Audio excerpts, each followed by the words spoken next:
ஒரு நாள் ஒரு பசுமை பூங்காவில் ஒரு பொன்வண்டு தன்னை பார்த்து சொன்னது, அடடா, இந்த உலகத்திலேயே நான் தான் அழகானவன். என் உடம்பு மெலிதா இருக்கே, நான் நடக்கிறது கூட ஒரு நடனம் போல இருக்கே. அதே நேரத்தில் ஒரு பெரிய யானை மெதுவாக வந்தது. யானையை, நீயும் என்னை மாதிரி விலங்குதான், ஆனால் உன் நிலையை பார், குண்டா மெதுவா நடக்கிற, உடம்பெல்லாம் மண்ணு ஒட்டிருக்கு.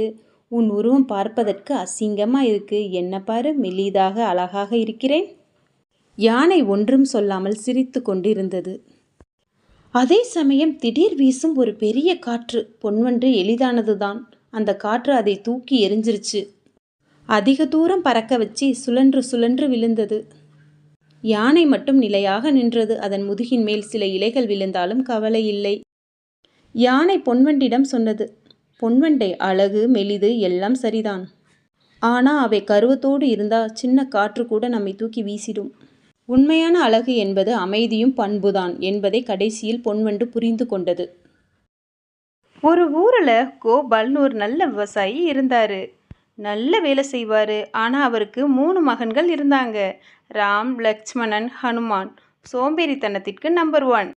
அப்பா, எனக்கு வேலை பிடிக்கல, ஓய்வு வேணும். அப்பா, எனக்கு தோல் வலிக்கிறது. எப்பொழுதும் ஏதாவது சொல்லிக்கொண்டே இருப்பார்கள். வேலை என்றாலே பயம். வேலை செய்ய சொன்னால் போதும், ஓடிடுவாங்க. கோபாலுக்கு ஒரு ஐடியா வந்துச்சு. ஒரு நாள் 3 பேரையும் கூப்பிட்டு சொன்னார், நம்ம பண்ணையில் ரத்தினம் புதஞ்சிருக்கு. நீங்கள் தேடி பாருங்க, அதை கண்டுபிடிக்கிறவங்க வாழ்க்கையே மாறிடும். 3 பேரும் காலையில் எழுந்துச்சு எல்லா வேலையும் செஞ்சாங்க. இங்கே தோண்டினாங்க, அங்கே தோண்டினாங்க, பூமியை முழுக்க புரட்டினாங்க. ஆனால் ரத்தினம் கிடைக்கவே இல்லை. அந்த நாளில் கோபால் அவர்கள் தோண்டிய எல்லா இடங்களிலும் சிறு சிறு விதையை போட்டாங்க. மழைக்காலம் வந்தது. ஒரு நாள் அதிர்ஷ்டவசமாக சின்ன சின்ன துளிகள் பூமியில் விழுந்துச்சு. சில நாட்களுக்கு பிறகு மகன்கள் பார்த்தாங்க. அவங்க தோண்டிய இடமெல்லாம் மிளகாய் செடி, தக்காளி செடி, பூண்டு செடி. அப்பா, இது எப்படின்னு ஆச்சரியத்தோட கேட்டாங்க. அப்பா கோபால் சிரித்தபடி சொன்னார், இதுதான் உண்மையான ரத்தினம். நீங்கள் உழைச்சிங்க, உங்கள் உழைப்பில் நானும் விதை போட்டேன், மழை வந்தது. இப்போ பாருங்க, உங்களோட உழைப்பின் பயனே இந்த மரங்கள். அந்த நாள் முதல் 3 சோம்பேறிகளும், ராம், லட்சுமணன், ஹனுமான் சோம்பேறி இல்லை. அவங்க புரிஞ்சுக்கிட்டாங்க, உழைக்கும் மண் தான் உண்மையான ரத்தினம்னு. ரமேஷ், சுரேஷ்னு 2 சிறந்த நண்பர்கள் இருந்தாங்க. எல்லா இடங்களுக்கும் கூடவே போவாங்க. ஏதாவது சாப்பாடு, சாக்லேட் எதுவாக இருந்தாலும் ஷேர் பண்ணணுன்ற பழக்கம் இருந்தது. நாம் இருவரும் சமம் என்பது அவர்களது அடிப்படை விதி. ஒரு நாள் சுரேஷ் அப்பா வேலைக்காக வெளியூர் போனார். அங்கிருந்து ஒரு பெரிய சாக்லேட் வாங்கிட்டு வந்தார்.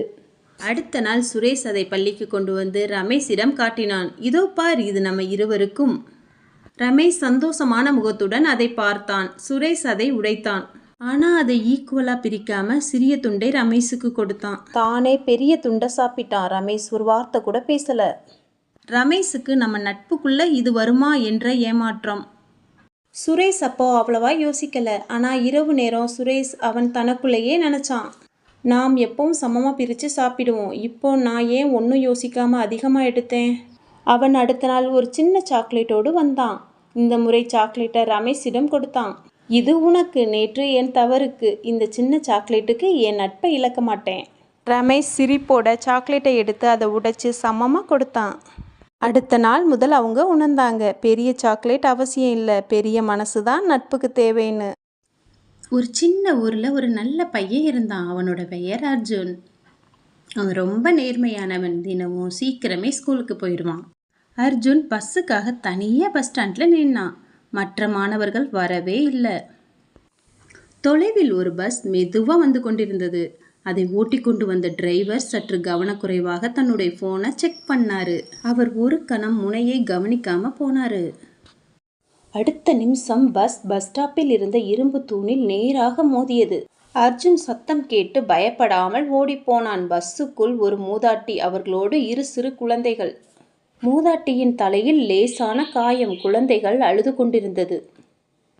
அர்ஜுனிடம் வேறு ஃபோன் இல்லை. பஸ் ஸ்டாப்பிலும் வேறு யாரும் இல்லை. உடனே பஸ்ஸுக்குள் ஓடி டிரைவரிடம் ஃபோன் கேட்டான். அண்ணா, தயவு செய்து உங்கள் ஃபோனை தாங்க, ஆம்புலன்ஸ்க்கு கால் பண்ணணும். டிரைவர் அதிர்ச்சியுடன் சரி தம்பி என்று ஃபோனை கொடுத்தார். அவருக்கும் வருத்தம்தான், தன்னுடைய சிறு கவனக்குறைவே இதை ஏற்படுத்தியது என்று. அர்ஜுன் 108க்கு கால் செய்து அழகாக அறிவிக்கின்றான். நான் கோவில்கரை பஸ் ஸ்டாப்பில் இருக்கேன். ஒரு பஸ் தூணில் மோதி இருக்கு. அந்த பஸ்ஸில் மூதாட்டி, ஒரு குழந்தை காயமடைந்திருக்காங்க. தயவு செய்து சீக்கிரம் ஆம்புலன்ஸ் அனுப்புங்க சார்.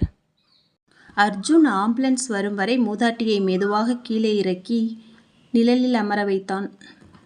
குழந்தை அழுது கொண்டிருந்தது. அப்பொழுது அர்ஜுன் தன்னுடைய ஸ்கூல் வாட்டர் பாட்டிலை எடுத்து குழந்தையின் வாயருகே வைத்து மெதுவாக தண்ணீர் குடிக்க வைத்தான். 10 நிமிடத்துக்குள் ஆம்புலன்ஸ் வந்தது. ஆம்புலன்ஸ் வந்த பிறகு மூதாட்டியும் குழந்தையும் மருத்துவ உதவிக்காக உள்ளே ஏறி கொண்டார்கள். அப்போ அர்ஜுன் பக்கத்தில் நின்ற பஸ் டிரைவர், தம்பி உனக்கு ரொம்ப நன்றிடா, அந்த விபத்துக்கு நான் தான் காரணம். நீ இல்லைன்னா அவங்களுக்கு என்ன ஆயிருக்கும்னே தெரியல. அர்ஜுன் அமைதியாக, பரவாயில்லை சார், எல்லாம் சரியாயிரும்னு சொன்னான். அர்ஜுன் பிறகு ஸ்கூலுக்கு சென்றான். அவனுடைய டீச்சர் கோபத்தோடு, அர்ஜுன் ஏன் ரொம்ப லேட்டாக வர? மெதுவாக சொன்னான். மிஸ், ஒரு பஸ் தூணில் மோதிருச்சு, மூதாட்டியும் குழந்தையும் காயமடைஞ்சாங்க. நான் ஆம்புலன்ஸ்க்கு கால் பண்ணி அவங்களுக்கு உதவி செய்தேன். நான் மட்டும்தான் அங்கு இருந்தேன். டீச்சர் அர்ஜுனின் அருகில் வந்து, நீ தான் நம் பள்ளிக்கூடத்திற்கு சிறந்த பாடம். முழு வகுப்பும் கைத்தட்டியது. அர்ஜுன் மெதுவாக சிரித்தான். ஒரு சின்ன கிராமத்தில் வயதான தோட்டக்காரர் வாழ்ந்து வந்தார். அவர் ஒவ்வொரு நாளும் தனது தோட்டத்திற்கு தண்ணீர் எடுக்க ஆற்றுக்கு போவார். அவரிடம் 2 மண்பானைகள் இருந்தனர். அந்த 2 பானைகளில் ஒன்று முழுமையானது, மற்றொன்று ஓரத்தில் சிறிது ஓட்டை இருந்தது. முழுமையான பானை ஒவ்வொரு தடவையும் முழுமையாக தண்ணீர் கொண்டு வந்தது. ஆனால் ஓட்டை பானை வீடு சேர்வதற்கு முன்பு தண்ணீரை வழியிலேயே விட்டுவிடும். இது 2 ஆண்டுகளாக நடந்தது. ஒரு நாள் பானை மெதுவாக முதியவரிடம் சொன்னது, ஐயா, என்னை மன்னிச்சிருங்க, நான் குறைபாடு உள்ள பானை. நீங்கள் எடுத்து வர்ற தண்ணீரெல்லாம் பாதியை வீணாக்குகிறேன். நானெல்லாம் பயனில்லாதவன் என்றது. அட பானையே, நாளைக்கு நீ வர்ற பாதையின் வலப்பக்கமாக பார், உனக்கு தெரியும். அடுத்த நாள் பானை வலப்பக்கமாக பார்த்தது. அங்கே முழுக்க மலர்கள் பூத்திருந்தனர். அந்த வழியெல்லாம் வண்ண வண்ண பூக்கள். முதியவர் சொன்னார், உன்னால் தான் இந்த பாதை இவ்வளவு அழகாக இருக்கிறது. உனது பானையின் ஓட்டையை நானும் பார்த்தேன். அதனால்தான் அந்த வழியில் விதைகளை போட்டேன். நீ வெளியே விட்ட தண்ணீர் இப்பொழுது பூக்களாக மலர்து. நீ பயனற்றவன் இல்லை, நீ வாழ்கின்ற பாதையை அழகு செய்கின்றவன். ஒரு ஊரில் ஒரு அழகான தோட்டம் இருந்தது. அந்த தோட்டத்தில் 2 நண்பர்கள் இருந்தாங்க. ஒருவரின் பெயர் ராமு, இன்னொருவரின் பெயர் சோமு. அவர்கள் இருவரும் ஒரு குட்டி நாயோடு வாழ்ந்தாங்க. அந்த நாயின் பெயர் ஜிம்மி. ராமு ரொம்ப வேலை பார்ப்பான். ஆனால் சோமு, அவன் பெயரை போல சோம்பேறி. ராமு காலையில் எழுந்ததும் தோட்டத்தில் வேலை செய்கின்றான். சோமு, வா, எழுந்து வந்து ஒரு வேலையாவது பாரு, எவ்வளவு வேலை இருக்கின்றது. தண்ணீர் ஊற்றணும், உரம் போடணும் என்றான். சோமு தலையை ஆட்டிக்கொண்டே, எனக்கு தூக்கம் வருது ராமு, நீயே செஞ்சுக்கோ, நம்ம நாயை கூட வேலை செய்ய வைக்கிற, உனக்கு எதுக்கு ஏன் உதவி என்றான். ஜிம்மி தனது வாயால் ஒரு குடம் தண்ணீரை கொண்டு வந்து செடிக்கு ஊற்றுகிறது. மறுநாள் காலை சோமு மரத்தடியில் இன்னும் தூங்குகிறான். ஜிம்மி அவன் அருகில் வந்து கொஞ்சம் தண்ணீரை தெளிக்கிறது. சோமு துள்ளி எழுந்தான். ஐயையோ, மழை! ஆ, நீதானா? நாயை நாயை என்று திட்டினான். ராமு சொன்னான், இனி நீயும் நம் தோட்டத்தில் ஒரு வேலை செய்யணும் நண்பன். சோமு ஓய்வெடுக்க அமர்ந்தான். ஆனால் ஜிம்மி அவனை தண்ணீர் பாய்ச்ச சொல்லி குடத்தை கொடுக்குது. ஜிம்மி, பார், வண்ணத்து பூச்சி, அதை கையில் பிடிக்கணும். சோமு அதை துரத்தி கொண்டு ஓடினான். வண்ணத்து பூச்சி மரத்தின் மேல், பிறகு பூவின் மேல் மெல்ல மெல்ல அமர்ந்து பறந்தது. சோமு அதை பிடிக்க ஓடிக்கொண்டே இருந்தான். அதே சமயத்தில் ஜிம்மி பக்கத்தில் ஒரு மரத்தை இழுக்க முடியாமல் இழுக்கின்றது. அதன் கை வலிக்கின்றது. ஆனாலும் அதன் வேலையை அது செய்கின்றது. அதை பார்த்த சோமுவுக்கு கண் கலங்கிருச்சு. சரி ஜிம்மி, நீ சும்மா இரு, நான் வேலை செய்கின்றேன். சோமு சொன்னான். ராமு, பாரு, இப்போ நானும் ஒரு விவசாயி ஆயிட்டேன். ஜிம்மி எனக்கு ஒரு பெரிய குரு.